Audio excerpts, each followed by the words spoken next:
This is the progress that I've made in my back over the past couple of weeks, and here is what I'm doing for back for growth. So we're starting off with a hammer strength row. This is going to work your upper back. I'm really just trying to get the traps to squeeze together and row the weight back with my elbows. As you know, if you've been watching this channel, I'm always trying to use straps.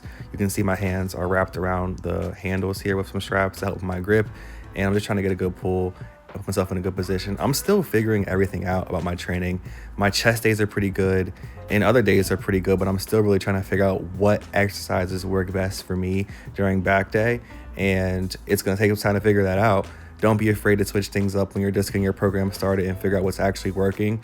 And I didn't like that row too much. I'm moving over to a different row, with Smith machine row. Didn't like this one too much either, but the pump's a little bit better. The feel's a little bit better. My legs are kind of shaky here because I did leg press yesterday pretty heavy, which you'll see in a second. Yeah, I was moving some weight there, but we're still getting a good feel for it. Still working the upper traps here and lower traps, really just more of the upper back and rear delts, this type of row.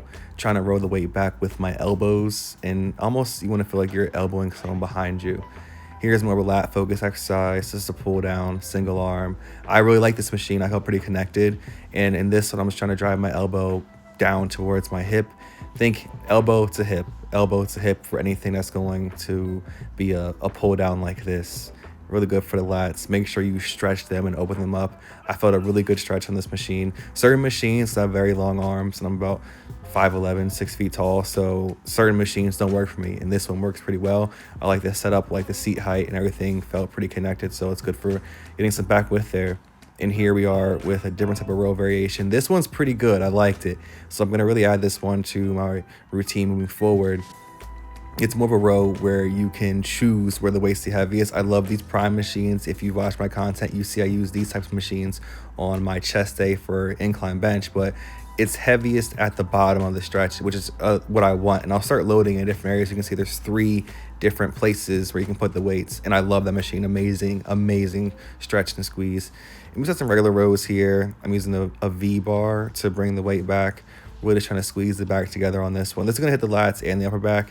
It really just depends on how you row it, but this one was okay. I'm gonna keep it in. We'll see where we go from here. Still getting a good squeeze, and now we got some pull-ups. Gotta love some pull-ups. Don't make it too complicated. If you can't do pull-ups, use the assisted one. And that's the full back day. Make sure to sub.